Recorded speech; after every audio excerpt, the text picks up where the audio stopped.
You can move. We need house a week from Wednesday, and my wife wants flour dishes in kitchen. You sell, we pay top dollar. When Habib's submissive wife tries to speak, he shouts gibberish at her.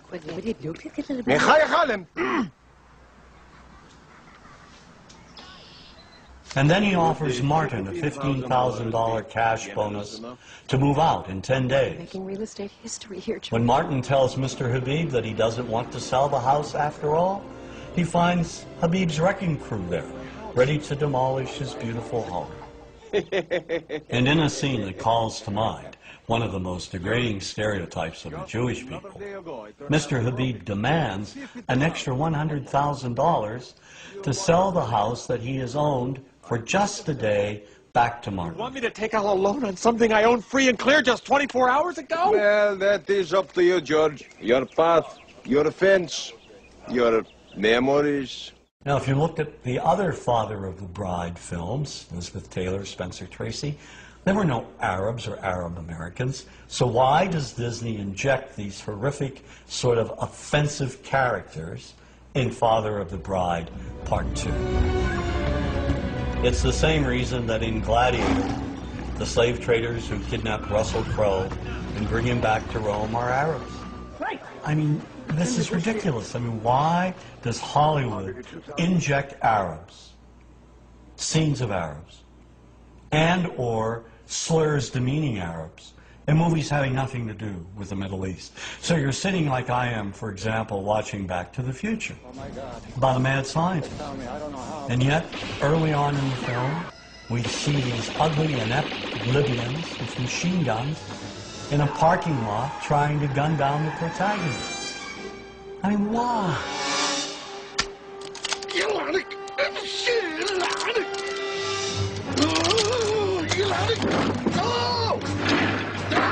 This movie wasn't about the future. It was the same old stereotyping from the past. And the same goes for Hollywood's view of Arab women. The Arab woman today is bright, intelligent. She's someone who is exceeding in all professions. And yet this reality still is being denied us on silver screens. The highly sexualized belly dancer has been with us from the beginning of Hollywood's history, inspired by early images of the Orient as the place of exoticism, intrigue, and passion. But in recent years, this image has dramatically changed. The Arab woman is now projected as a bomber, a terrorist. Added to this image is what I call bundles in black. Veiled women in the background, in the shadows, submissive. It seems the more Arab women advance, the more Hollywood keeps them locked in the past.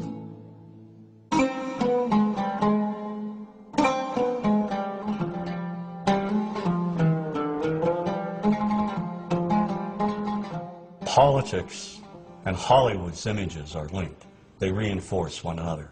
Policy enforces mythical images.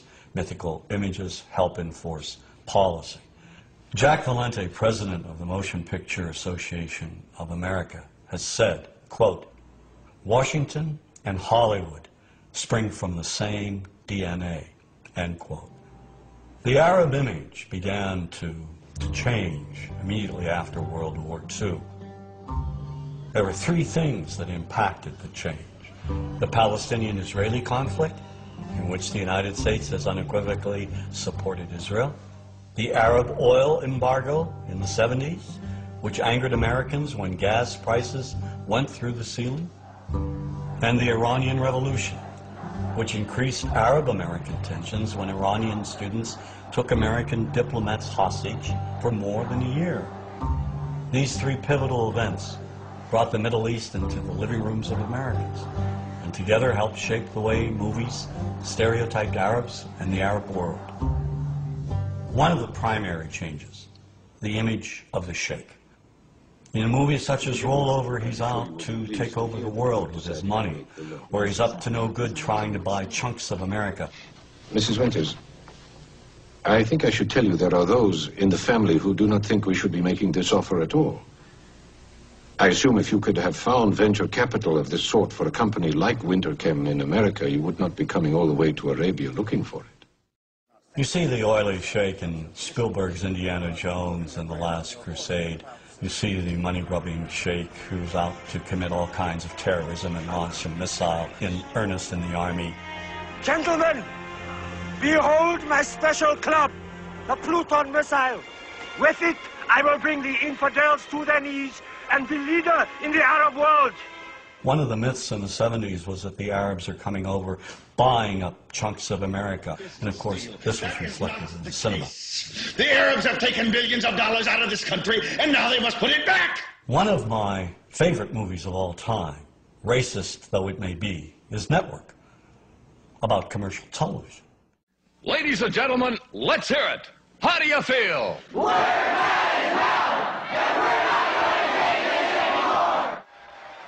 Network features a TV anchor rising to superstardom. How? He unleashes wild rants against the system on the air. But he directs the angriest of all his rants at Arabs, who he says are buying up America. They're buying it for the Saudi Arabian Investment Corporation.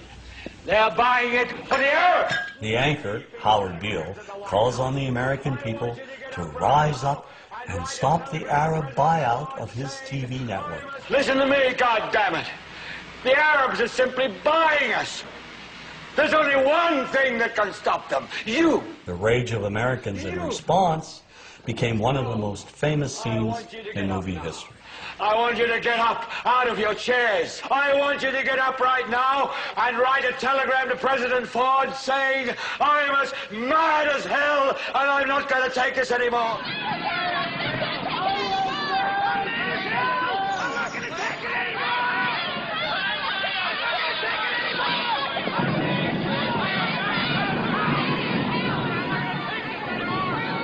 This kind of anger, the anger born of fear, all of it in response to a perceived conspiracy and threat by a specific group of people, well, we've seen and heard this before.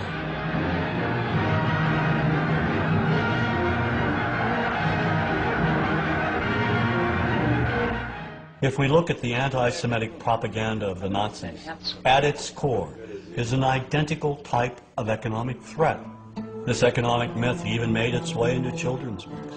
Sadly, the popular image of Jews in Nazi propaganda resembles the popular image of Arabs in some of our most beloved Hollywood movies. The only difference being that the Arab usually wears a robe and headdress.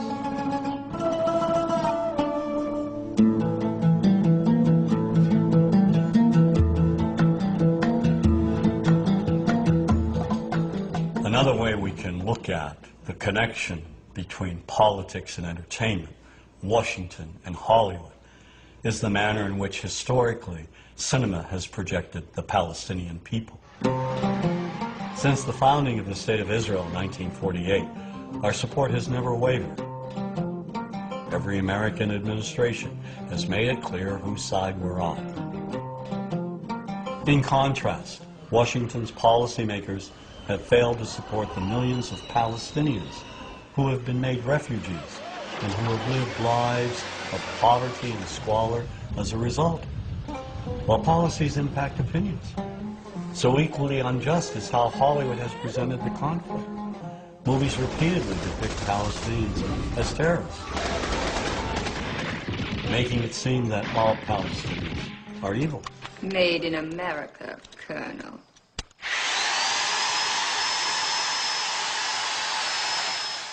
Now that image has been perpetuated by Hollywood films, beginning with the film Exodus. It dealt with the very early conflict. Here, Palestinians are either invisible or they're linked with Nazis, perpetrators of horrific acts. The 1966 movie Cast the Giant Shadow is another early film presenting Israelis as innocent victims of Palestinian violence. Kirk Douglas is an American military specialist, and he goes to assist the Israelis. Some of the dialogue in this film reads like it came straight from the public relations department of the Israeli government. Now, here's a country surrounded by 5 Arab nations ready to shove them into the Mediterranean.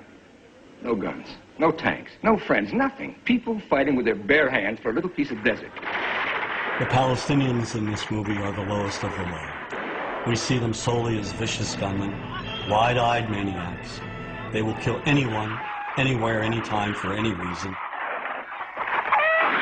There's one brutal image in particular of a burnt-out bus with a dead Jewish woman tied to its side.